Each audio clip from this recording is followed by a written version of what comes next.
پابندی کے ساتھ ساتھ ان نمازوں کے بعد بہت سی پاورفل صورتیں ہیں جو پڑھی جاتی ہیں، جن میں سے 5 آج میں آپ کو بتاؤں گی، جن سے آپ کے روزمرہ کے مسائل، ٹینشن اور ڈپریشن ختم ہو جائیں گے۔ اس کو سنیے تاکہ آپ کے بھی مسئلے مسائل حل ہو جائیں۔ السلام علیکم ورحمۃ اللہ وبرکاتہ۔ آپ دیکھ رہے ہیں حتیم فاطمہ آفیشیل یوٹیوب چینل۔ اگر آپ اس چینل پر نئے ہیں تو اس چینل کو اور میرے باقی اکاؤنٹس کو فالو کر لیجئے۔ ویڈیو کو مکمل دیکھیے بغیر سکپ کیے، تاکہ آپ کو نماز کے بعد پڑھی جانے والی صورتوں کا اچھے سے علم ہو جائے، اور خاص طور پہ دوسروں کو شیئر کرنا مت بھولیں۔ اب چلتے ہیں سب سے پہلے نماز فجر کی طرف۔ فجر کی نماز کے بعد قرآن پاک کی سورۃ یاسین، جو کہ 22ویں پارے میں موجود ہے، یعنی کہ 22ویں پارے سے شروع ہوتی ہے۔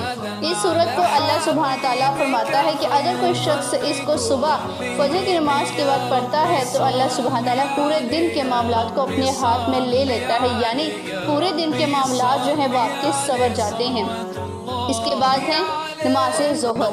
ظہر کی نماز کے بعد قرآن پاک کی سورۃ فتح کو پڑھا جاتا ہے، جس پر فرمایا گیا ہے جو بھی شخص اس سورت کو ظہر کی نماز کے بعد پڑھے گا، اللہ سبحانہ تعالیٰ اس کو مرنے سے پہلے ہی حج اور عمرے کا ثواب دے گا۔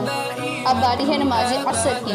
عصر کی نماز کے بعد سورۃ النباہ کو پڑھا جاتا ہے، جس پر فرمایا گیا کہ اللہ سبحانہ تعالیٰ اس شخص کو قیامت کے خوفناک منظر سے بچا لے گا جو بھی اس سورت کو نماز عصر کے بعد پڑھنے کا معمول بنا لیتا ہے۔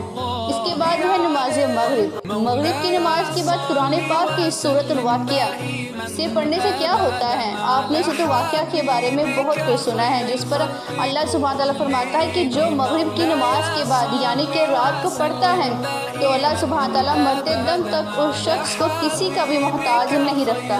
اس کے بعد ہے آخری نماز، نماز عشاء۔ عشاء کی نماز کے بعد سورۃ الملک جو بھی پڑھتا ہے، یعنی کہ جو انسان رات سونے سے پہلے سورۃ الملک پڑھے گا، اللہ سبحانہ تعالیٰ اس کو قبر کے عذاب سے بچائے گا۔ اور اس کے ساتھ ساتھ کوشش کریں کہ صبح شام کے ذکر اذکار بھی پڑھیں۔ اس کے علاوہ آپ کا کوئی بھی سوال ہو تو کمنٹ میں کر سکتے ہیں، تاکہ میں آپ کی دین کے مطابق رہنمائی یا اصلاح کر سکوں۔